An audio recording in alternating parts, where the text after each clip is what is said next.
कहानी शुरू होती है और हम जंगल के बीचों बीच एक खेत को देखते हैं। उन्हीं खेतों में नैन्सी नाम की एक खूबसूरत जवान लड़की अपनी खुदाई करवा रही होती है। वहीं से थोड़ी दूर पर नैन्सी का अंकल एक डायरी में उसके क्लाइंट के नाम लिख रहा था। ये देखकर हमें पता चलता है कि नैन्सी धंधे वाली है और नैन्सी पैसों के लिए किसी के साथ भी टपाटप कर सकती है और उसका अंकल ही उसकी दलाली करता है। अब टपाटप करवाने के बाद नैन्सी ने अपने बड़े बड़े संतरों को कपड़े के अंदर छुपाया और अपने अंकल के साथ अगले क्लाइंट से मीटिंग के लिए निकल पड़ी। पूरे दिन में इतनी खुदाई करवाने के बाद जाहिर है कि नैन्सी की गुफा खुदकर सुरंग बन चुकी होगी, लेकिन उसके बावजूद भी नैन्सी के पास क्लाइंट्स की कोई कमी नहीं होती, जिससे हम जान पाते हैं कि नैन्सी के पास कितने टैलेंट है और कितने बड़े बड़े। ये हमें कहानी में आगे देखने को मिलेगा। अब शाम को खुदाई करवाने के बाद नैन्सी अपने अंकल के साथ ढेर सारा सामान लेकर आई और उनका घर देखने के बाद हमें पता चलता है कि वो सब बहुत ही गरीब है। और वहीं पर हम नैन्सी की छोटी बहन मीसा और अंकल के बेटे रॉकी को भी देखते हैं। वो सब इतना सारा खाना देखकर बहुत ही खुश थे।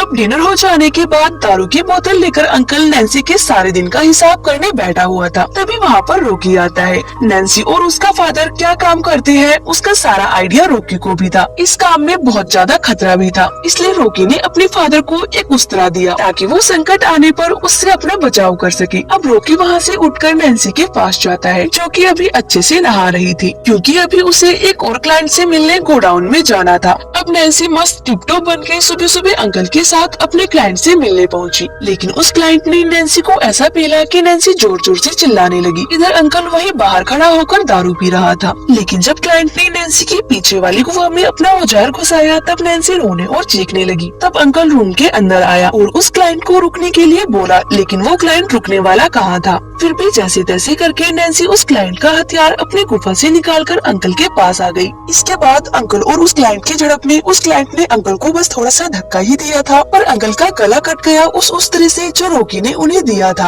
अब मौके पर ही अंकल अपना दम तोड़ देते हैं, जिससे पूरे घर में मातम वाला माहौल छा गया। अब धीरे धीरे उनके सारे पैसे भी खत्म हो रहे थे, लेकिन अंकल के फोन पर अभी भी क्लाइंट्स के फोन लगातार आए जा रहे थे। तब मजबूरन नैन्सी को क्लाइंट्स का कॉल अटेंड करना पड़ा, जो कि उसे मीटिंग के लिए बुला रहे थे। अब नैन्सी अकेली तो जा नहीं सकती थी, इसलिए रॉकी उसके साथ जाने का फैसला करता है। अब जंगल में नैन्सी अपने क्लाइंट के घोड़े को अपनी गुफा में घुसवा रही थी और रॉकी अंकल की तरह डायरी में हिसाब करते हुए दूसरे क्लाइंट से बुकिंग कर रहा था। अब रात तक टपाटप करने के बाद जब नैन्सी रॉकी के साथ घर जा रही थी तो उसको एक क्लाइंट के बारे में याद आया, जो उसे ढेर सारे पैसे देने वाला था। तो ये दोनों उस आदमी के पास गए तो पता चला वो आदमी उस गाँव का प्रधान है और वो गाँव का सबसे अमीर आदमी था। लेकिन उसकी एक समस्या ये थी कि उसका बेटा गे था और वो चाहता है कि उसका बेटा मर्द बने। तो उसकी मर्दानगी बाहर निकालने के लिए उसने नैन्सी को बुलाया। इस काम को करने के साथ ही नैन्सी को ये बात राज भी रखनी होगी कि प्रधान का बेटा गे है और वो इस काम के लिए उसे बहुत सारे पैसे भी देता है। लेकिन कमरे में अंदर जाते ही प्रधान के बेटे ने नैन्सी के साथ टपाटप करने से मना कर दिया। तो उन दोनों ने एक प्लान बनाया कि नैन्सी चिल्लाने की आवाज निकालेगी ताकि सबको ऐसा लगे कि प्रधान का बेटा जबरदस्त खुदाई कर रहा है। और होता भी कुछ ऐसा ही है। प्रधान ने नैन्सी पे भरोसा करके ये यकीन कर लिया कि उसका बेटा अभी भी एक मर्द है। अब वहाँ से पैसे वगैरह लेने के बाद रॉकी नैन्सी को लेकर घर चला जाता है। अगले दिन रॉकी ने पूरे गांव में नैन्सी के बारे में प्रचार कर दिया, जिससे बहुत सारे मजदूर नैन्सी की गुफा में खुदाई करने आने लगे थे। सब कुछ अच्छा चल रहा था, उनके पास अच्छे खासे पैसे भी आने लगे थे। पर तभी एक दिन उनके इस धंधे के बारे में पुलिस ऑफिसर सैमुअल को पता चला, तो वो तुरंत रॉकी से मिला और उससे अपना कमीशन सेट किया। जिसके बाद उसने भी नैन्सी की टांगे उठाकर उसके मुलायम जिस्म की सवारी करी और खुदाई करने का इतना मजा उसे आज तक नहीं मिला था।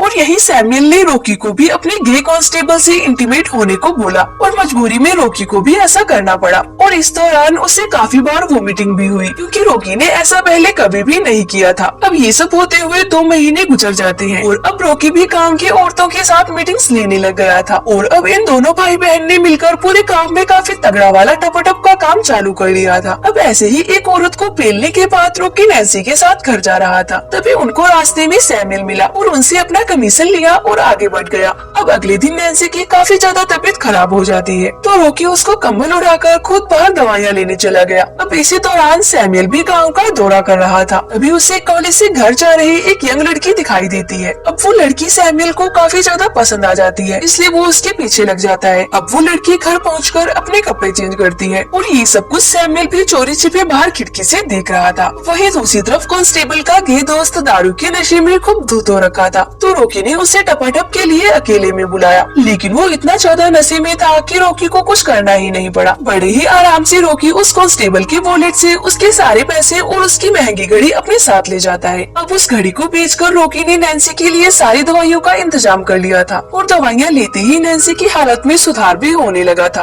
अब नैन्सी के बीमार होने की वजह से रॉकी को टपाटप का काम करना पड़ रहा था, इसलिए रॉकी ने प्रधान के बेटे जोशुआ को बुला लिया। जोशुआ भी बड़े प्यार से नैन्सी का ख्याल रख रहा था। वहीं दूसरी ओर रॉकी ने उस कांस्टेबल की चुराई हुई घड़ी को बेचा नहीं था, बल्कि उसे पहन रखा था, इसलिए वो सैमुअल की नजर में आ गया और फिर सैमुअल ने कांस्टेबल के साथ मिलकर उसे खूब मारा और उसे जेल में डाल दिया। उसी लॉकअप में रॉकी को वो कॉलेज वाली लड़की भी दिखी जिसे सैमुअल ने किडनैप कर रखा था, पर अभी तक उसने उस लड़की को हाथ भी नहीं लगाया था, क्योंकि सैमुअल उसके साथ जबरदस्ती नहीं करना चाहता, बल्कि वो उसकी मर्जी के साथ ही उसके साथ टपाटप करना चाहता था। उधर दूसरी तरफ रॉकी के घर न आने से घर का खर्चा निकालना मुश्किल हो गया था। यहाँ तक कि सभी दुकानदारों ने भी नैन्सी को उधार देने से मना कर दिया था। अब कमजोरी की वजह से नैन्सी घर में ही बेहोश हो जाती है, जिसके बाद नैन्सी की छोटी बहन मीसा ने जैसे तैसे करके उसे होश में लाया। दूसरी तरफ जेल में जब रॉकी ने उस लड़की से बात की तो हमें उसका नाम पता चला। उसका नाम अमाया था। अमाया ने रॉकी से खुद के लिए हेल्प मांगी, लेकिन रॉकी की इधर खुद की फटी पड़ी थी, तो वो उसकी हेल्प कैसे करता। अब उन दोनों में चल रही बातें सैमुअल सुन लेता है और वहाँ गुस्से में आता है और अमाया को अपना खौफ दिखाने के चक्कर में उसने रॉकी की जमकर कुटाई कर दी और फिर वो रॉकी को धमकाता भी है कि अगर वो अपना मुंह नहीं खोलेगा तो जिंदा रहेगा। तभी वहाँ सैमुअल का एक दोस्त आता है, जिसकी बातों में आकर सैमुअल ने अमाया के कपड़ों को चेंज करवाया और साथ ही उसके संतरों को भी टच किया। अब ये सब देख रॉकी को बहुत बुरा लगता है, लेकिन अभी वो कुछ कर भी नहीं सकता था। अब इधर सैमुअल को रॉकी की डायरी मिल गई, जिसमें पूरा हिसाब किताब लिखा हुआ था, तो वो उस किताब को लेकर रॉकी के पास आया और उससे उन क्लाइंट के बारे में पूछताछ की। उसके बाद जेल से छोड़ने के लिए उसने रॉकी से पैसे मांगे, लेकिन उसके पास पैसे नहीं बचे थे, क्योंकि उसके सारे पैसे नैन्सी की दवाइयों में लग गए थे। अब सैमुअल ने पैसे कमाने का दूसरा तरीका निकाला, जिसमें उसने डायरी से नंबर लेकर एक क्लाइंट को फोन लगाया और उसको पुलिस स्टेशन बुलाया और उसको अमाया के साथ टपाटप करने को बोला, जिसके बदले में सैमुअल उससे पैसे ले सके।